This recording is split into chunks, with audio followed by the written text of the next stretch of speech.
Hier ist der Kanal von Dr. Phil A.P. Meine Schwerpunkte: Pädagogik, Philosophie und Geschichte. Willkommen zur Playlist Biopolitik. In dieser Serie erfährst du mehr über Konzepte, die Politik und Leben verbinden. Also, lasst uns mal über Julie C.'s Roman Corpus Delicti sprechen. Ein Buch, das eine echt unbequeme Frage aufwirft. Was passiert eigentlich, wenn etwas Gutes, sagen wir mal das Streben nach Gesundheit, einfach zu weit getrieben wird? Klingt erstmal super, oder? Ich meine, wer will das nicht?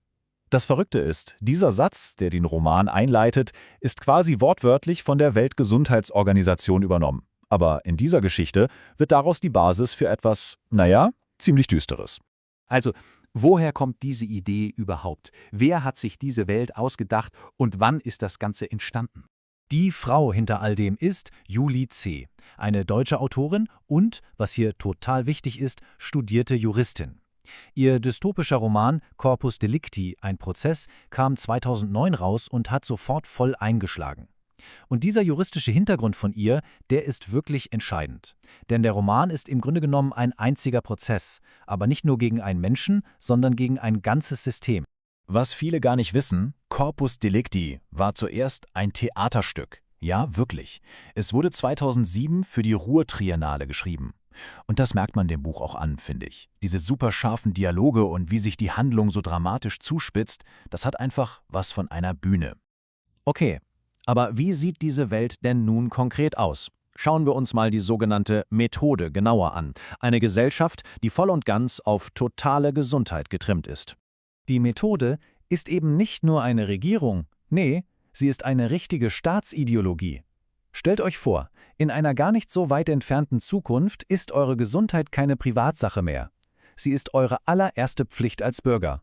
Klar, der Staat verspricht euch dafür ein langes Leben ohne Krankheiten, aber der Preis, der ist die totale Kontrolle. Und wie diese Kontrolle aussieht?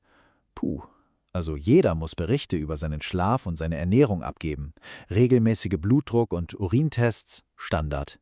Ein festes Sportprogramm auf dem Heimtrainer, Pflicht.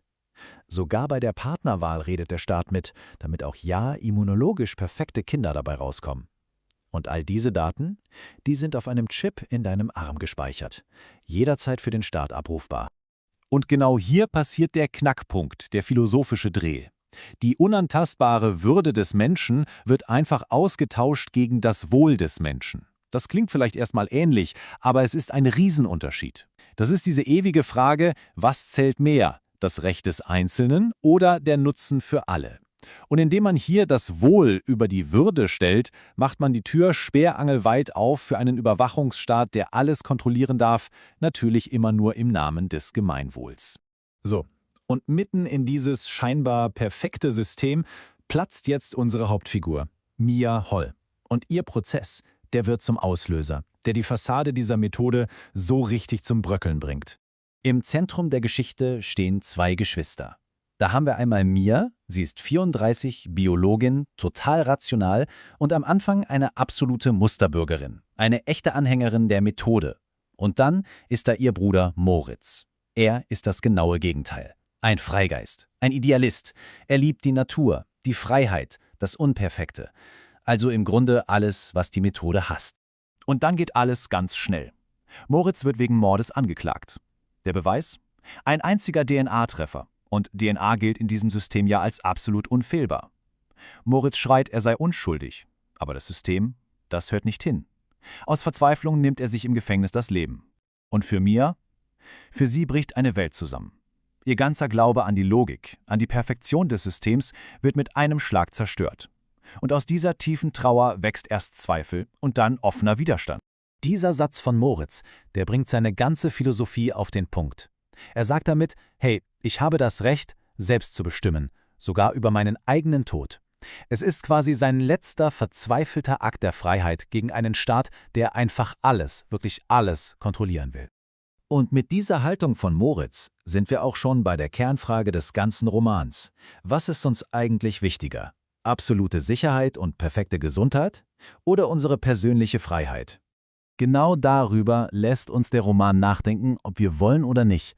Was würdet ihr denn aufgeben, um wirklich jedes Risiko aus eurem Leben zu verbannen? Eine unangenehme Frage, ich weiß. Die beiden Seiten stehen sich hier also unversöhnlich gegenüber. Auf der einen Seite die Methode, die sagt, Gesundheit ist das Allerwichtigste und dafür ist totale Kontrolle eben gerechtfertigt. Solidarität? Ach was, das wird durch lückenlose Überwachung ersetzt. Und auf der anderen Seite steht der Einzelne, der sagt, Moment mal, meine persönliche Freiheit ist nicht verhandelbar. Es muss sogar ein Recht auf Krankheit geben. Also das Recht, auch mal unvernünftig zu sein. Und das bringt uns zu dem Punkt, warum dieses Buch, das ja schon 2009 geschrieben wurde, heute vielleicht aktueller ist als damals. Als die Corona-Pandemie losging, hat dieser Roman plötzlich ein unglaubliches Comeback erlebt. Kein Wunder, denn auf einmal waren die fiktiven Debatten aus dem Buch knallharte Realität in den Nachrichten. Die Frage, wie wir öffentliche Gesundheit und persönliche Freiheit ausbalancieren, war plötzlich keine theoretische Diskussion mehr für den Philosophieunterricht, sondern unser Alltag. Julie C. selbst hat sich dann ja auch zu Wort gemeldet. Sie hat die Parallelen gezogen und gezeigt, wie die realen Corona-Maßnahmen genau die Fragen aufwerfen, die sie in ihrem Roman stellt. Und sie hat ganz klar davor gewarnt, unsere Grundrechte als eine Art Luxus anzusehen, den man sich halt nur in guten Zeiten leisten kann. Und passt mal auf, hier kommt noch ein echt spannendes Detail. Der große Gegenspieler im Roman, dieser Ideologe Heinrich Kramer, sein Name ist kein Zufall. Er heißt genauso wie der Autor des berüchtigten Hexenhammers aus dem 15. Jahrhundert. Das war quasi die Anleitung zur Hexenjagd damals. Eine ganz klare Anspielung also. Der Prozess gegen die, die nicht mitmachen, ist nichts anderes als eine moderne Hexenjagd. Was ist also die Quintessenz? Im Grunde ist der Roman eine riesige, eindringliche Warnung davor, dass eine Gesellschaft, die von Sicherheit besessen ist, am Ende genau die Freiheiten opfert, die das Leben überhaupt erst lebenswert machen.